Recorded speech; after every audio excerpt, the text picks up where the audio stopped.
नमस्कार, मैं किशन और आप देख रहे हैं इंडिया हेडलाइंस टीवी। लखनऊ के अलीगंज में हुए दर्दनाक अग्निकांड में 15 मौतों के बाद अब जाकर सिस्टम की नींद खुलती दिखाई दे रही है। जिस इमारत में आग लगने से 15 लोगों की जान चली गई, उसी इमारत पर अब लखनऊ विकास प्राधिकरण यानी एलडीए ने नोटिस चस्पा किया है। सवाल यह है कि जब अवैध गतिविधियां सालों से चल रही थी, तब एलडीए कहां था? अब नोटिस, जवाब और बुलडोजर की बातें हो रही हैं। देखिए ये हमारी पूरी रिपोर्ट।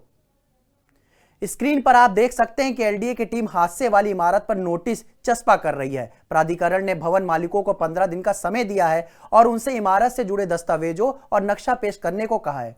एलडीए का कहना है कि इस भवन का नक्शा आवासीय उपयोग के लिए स्वीकृत था, लेकिन यहां नियमों की ताक पर रखकर कोचिंग सेंटर और अन्य व्यावसायिक गतिविधियां चलाई जा रही थी। जांच में यह भी सामने आया कि भवन में आपातकालीन निकास और फायर सेफ्टी के पर्याप्त इंतजाम नहीं थे। नोटिस में साफ चेतावनी दी गई कि यदि जवाब संतोषजनक नहीं मिला तो इमारत के खिलाफ ध्वस्तीकरण यानी बुलडोजर की कार्रवाई की जाएगी। लेकिन सबसे बड़ा सवाल यही है कि अगर सब कुछ अवैध था तो यह अवैधता एक दो दिन नहीं बल्कि लंबे समय से चल रही थी। फिर जिम्मेदार विभाग आखिर कर क्या रहा था?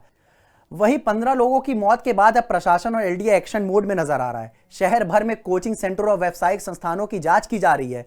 कई जगह नोटिस जारी किए गए हैं, कई सीलिंग की कार्रवाई भी हो रही है, तो कहीं फायर सेफ्टी और भवन मानकों की जांच की जा रही है। लेकिन सवाल कार्रवाई का नहीं, जवाबदेही का है। क्या अधिकारियों को पहले यह दिखाई नहीं दिया कि रिहायशी इमारत में व्यावसायिक गतिविधियां चल रही हैं? क्या किसी ने कभी फायर सेफ्टी मानकों की जांच नहीं की? क्या निरीक्षण सिर्फ कागजों में होता रहा? और अगर विभाग को सब पता था तो क्या यह सिर्फ लापरवाही थी या फिर मिलीभगत? आप आज देख सकते हैं कि कल जो परसों घटना हुई उसके बाद से आज पूरे लखनऊ में कई कोचिंग सेंटरों में लगातार जांच हो रही है। कई कोचिंग सेंटरों को सील भी किया गया है, कार्रवाई की जा रही है, सारे मानक चेक किए जा रहे हैं, सेफ्टी मानक चेक किए जा रहे हैं कि सारे सेफ्टी के जितने भी मेजर्स होते हैं वो लिए गए हैं कि नहीं। आप देख सकते हैं विजुअल्स में आज कई कोचिंग, जिसमें से मुख्य एलन कोचिंग भी थी, उसको भी आज वहां पर एलडीए ने कार्रवाई करते हुए नोटिस जारी किया है।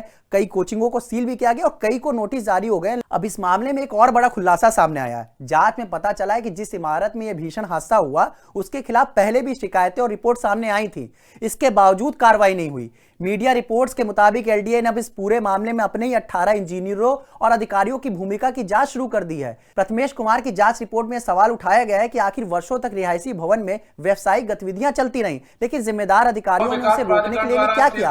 अगर भवन नियमों के खिलाफ इस्तेमाल हो रहा था तो क्या संबंधित अधिकारियों को इसकी जानकारी नहीं थी? और अगर जानकारी थी तो फिर कार्रवाई क्यों नहीं हुई? यानी अब सवाल सिर्फ भवन मालिकों पर नहीं बल्कि उन अधिकारियों पर भी खड़ा हो रहा है जिनकी जिम्मेदारी ऐसे निर्माणों और गतिविधियों पर नजर रखने की थी।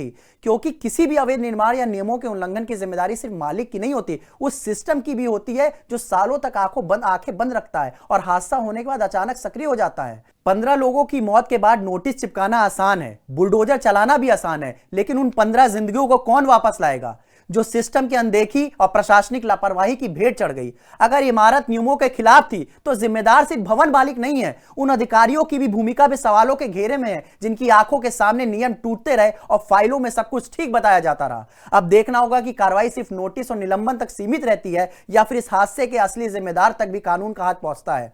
इस खबर पर हमारी नजर बनी हुई है। इस खबर से जुड़ी कोई भी अपडेट आएगी तो आपको सबसे पहले हमारे चैनल इंडिया हेडलाइंस टीवी पर देखने को मिलेगी। बने रहिए हमारे साथ और देखते रहिए हमारे चैनल को। धन्यवाद।